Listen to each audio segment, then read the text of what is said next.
शासनाला अजून विनंती करतो, मुख्यमंत्री साहेबांना करतो, उपमुख्यमंत्री साहेबांना करतो, यांना तुम्ही यांचा आवर घाला. बीडच्या पाटोदा तालुक्यातील वाघिरा मेंगडेवाडी हद्दीतील शेत जमिनीवर बेकायदेशीर कब्जा करण्याचा प्रयत्न केल्याचा आरोप शेतकऱ्यांनी केलाय. कब्जा करणाऱ्या व्यक्ती गुंड वाल्मिक कराड याचा समर्थक असून जीवे मारण्याची धमकी देत आहेत. तर कब्जा करताना रोखल्यानं लोखंडी सळई, दगड आणि लाकडी काठीनं मारहाण केल्याचं शेतकऱ्यांनी सांगितलंय. या मारहाणीत एका तरुणाच्या हातपायांना गंभीर इजा झाल्या असून एका महिलेसह एकूण 3 व्यक्ती जखमी आहेत. दरम्यान जखमींवर शासकीय रुग्णालयात उपचार सुरू असून अद्याप मात्र गुन्हा दाखल नाहीये. तर मारहाणीच्या वेळेचा एक व्हिडिओ समोर आलाय. आमच्या गावात दहशत असून पोलिसांनी त्यांचा बंदोबस्त करावा अशी मागणी सरपंचांनी केली, तर शेतकऱ्यांनी त्यांच्यावर कडक कारवाईची मागणी केली आहे. सर, आम्ही आता सकाळी बीडला आम्ही राहतो सध्या. तर बीडवरून आम्ही गावाकडे गेलोत. तर पप्पाने रस्त्याच्या कडेला शेती घेतलेली आहे. 8 वर्ष झालं आहे त्या शेती घेतलेल्याला. तर शेती घेतलेली असताना तिथं जे आमच्या साईडला जे बाळूदिनकर बांगर व त्यांचे मुलं जसं की शिवम बांगर, पृथ्वीराज बांगर हे 3-4 आले. त्यांना आम्ही बोललो की बाबा तुम्ही तर आमच्या जागेमध्ये नका करू कंपाऊंड, कारण की आमच्याकडे रजिस्ट्रीचा कागद आहे, त्यानुसार तुम्ही करू नका कंपाऊंड. तर त्यांनी आरतुराची भाषा, बघून घेईन तुला मी, पायच तोडील, म्हणजे असं गुन्हेगार वतीने आम्हाला ते वर्तणूक करताय. आणि त्यांनी मला काठीने इथं मारलं आहे बघा, रॉडनी पण मारलं आहे, पाठी पण मारलं, खूप इजा झाली, खूप दुखत पण आहे, हात पण फ्रॅक्चर आहे वाटतं मला. पण अजून काय डॉक्टर बोलले एक्सरे वगैरे काढून घ्या, इथं खूप दुखत आहे. आणि सर त्यांचं वाल्मिक कराड यांच्या टोळीशी पूर्णपणे संबंध आहे. जसे की त्यांचं इंस्टाग्राम फोटो तुम्ही पाहिले, फेसबुक फोटो पाहिले, तर त्यामध्ये तुम्हाला सर्व स्पष्ट दिसेल. आणि त्यांनी फक्त त्यांचं असं गावामध्ये एवढंच चालू आहे की ह्याचं पेटवायचं राजकारण, त्याचं पेटवायचं, म्हणजे गावात सगळ्यात गावात माणसात माणूस त्यांनी ठेवलेलं नाही आहे. काय नेमके त्यांचे आता यापूर्वीची पार्श्वभूमी, काय गुन्हे त्यांनी केलेले आहेत आणि काय तुमची पोलिसांकडे मागणी कारवाई? सर, माझी एवढीच मागणी, त्यांनी जो अन्याय केलेला आहे आमच्यावर, हा SP साहेबांनी ह्याच्यावर तातडीने निर्णय घ्यावा, एवढीच माझी अपेक्षा आहे. यापूर्वी काय त्यांनी गुन्हे केलेले, काय नेमके त्यांची पार्श्वभूमी? नाही, गावामध्ये पण छोटे मोठे तर गुन्हे करतायत ना, ते बोलताना एकामेकाच्या अंगावर माणसं वगैरे घालणे, सगळ्या गोष्टी चालतायतच. आणि ह्याच्यावर आमच्या शेतामध्ये पण ते गाया वगैरे रानात सोडणे किंवा पप्पाला आरतुरं बोलणे. आमच्या शेतामध्ये एक बोर होता, त्यांच्या बांधाला चिटकून आमचा बोर होता, त्यांनी त्यांचा बांध पेटवला, तर आमची मोटर त्यांनी जाळली, म्हणजे त्या जाळामुळं तिथं आयचं नसल्यामुळे ते सगळं जळलं आणि बोर आमचा गुंतून पडलेला आहे. साहेब, आम्ही गोरगरीब माणसं आहेत, आम्हाला हे अत्याचार करू लागले, आमच्या जागा येऊन तिथं कंपाऊंड करू लागले. आम्हाला ह्यांची ही असं हे नको आहे, त्रास लई भरपूर दिलेला, इथून आधी बी इथून पुढं तर देऊ नये का. मग काय म्हणून तुम्हाला मारहाण करत होते, कोण लोक? आम्ही ते आमच्या जागेवर जाळी बांधली होती साईटनी, ती काढल्यानंतर म्हणलं नको काढायचं, नका असं करू, नका तसं करू, पण ते काय ऐकणार, आलेम बेजर फाणायला चालू केलं आम्हाला त्यांनी.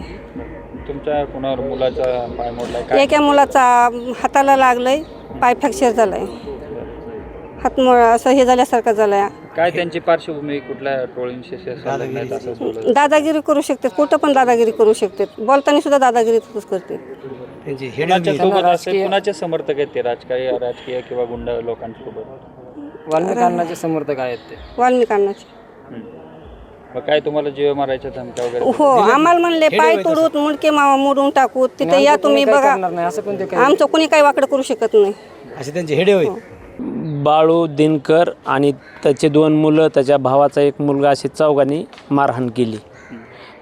बिडून मी गावाकडं आलेलो होतो, त्यांनी आमच्या जाग्यात अतिक्रमण केलेलं होतं, ते बघायला आलो तर त्यांनी तिथं ऑलरेडी दगड आणि रॉडनी आम्हाला हाणमार केली.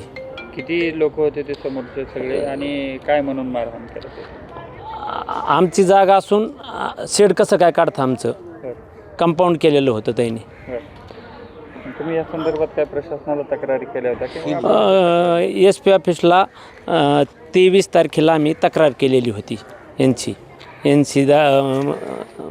दिलेली होती चौकशीला. तिथं पत्र दिलं तर नेकनूर पोलीस स्टेशनला पत्र दिलं होतं. आता किती लोकांना मारहाण झाली तुमच्या? आमच्या 4 लोकांना मारहाण झाली. ज्या लोकांनी मारहाण केली त्यांची नेमके काय पार्श्वभूमी, काय गुन्हेगारी प्रवृत्तीचे लोक आहेत, काय नेमके त्यांची काय? कुठं गेलं दादागिरी करायची, काही असू नसू दादागिरीने हे करायचं प्रत्येक वेळेस.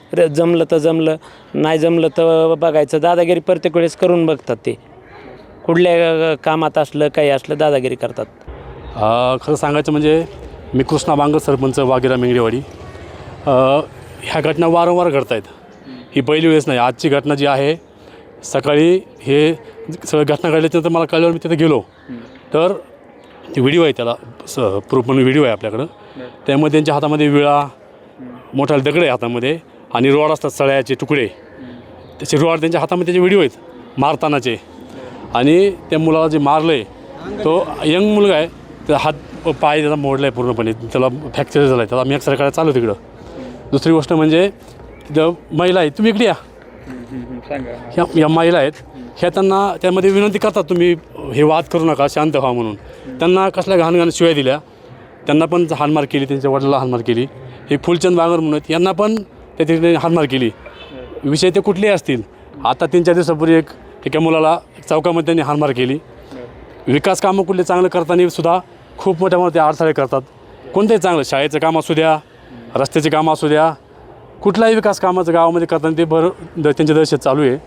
मी सरपंच म्हणून एवढंच सांगेल प्रशासनाला की पोलीस स्टेशनचे आता सध्या जी घटना घडली ती माझनोडी हद्दीमध्ये घडलेली आहे.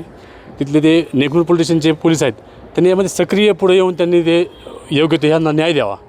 त्याचं कारण असं आहे की 4-5 दिवसापूर्वी आमच्याच गावातली विहीर आहे, त्याच तिकडं शेत असल्यामुळे त्या शेतामध्ये 2 मोटार चोरीला गेल्यात. त्यांना मी 8 दिवसापासून मी सरपंच म्हणून मी त्यांना सांगतोय तुम्ही या, त्यावरती गुन्हा दाखल करा. आता हे जे लोक ज्यांचं म्हणजे त्या ठिकाणी काय पार्श्वभूमी आहे नेमकी, याच्या अगोदर काय त्यांनी गुन्हे केलेले? त्यांचे जर आपण पाटोदा पोलीस स्टेशनला गेलात तर त्यांच्या नावाने किती यांच्या पडल्यात, किती काय, ते सगळं तुम्हाला रेकॉर्ड सापडेल तिकडं. परंतु हे जे सामाजिक आमच्या गावामध्ये 3-4 समाजाचे लोक राहतात. मराठा समाज आहे, वंजारी समाज आहे, बाकीचे 12 बोलतेदार लोक राहतात. हे या लोकांमध्ये आपसात भांडणं लावणे हे करणं हे तर करतातच आहे. परंतु हे एखाद्याला भविष्यामध्ये एखाद्याचा जीव पण घेऊ शकतात. इतकं दहशत ह्या काही लोकांची गावामध्ये आमच्या चालू आहे. त्यांना मी शासनाला हाजर विनंती करतो, मुख्यमंत्री साहेबाला करतो, उपमुख्यमंत्री साहेबांना करतो, यांना तुम्ही यांचा आवर घाला, यांना तुम्ही काहीतरी धडा शिकवा.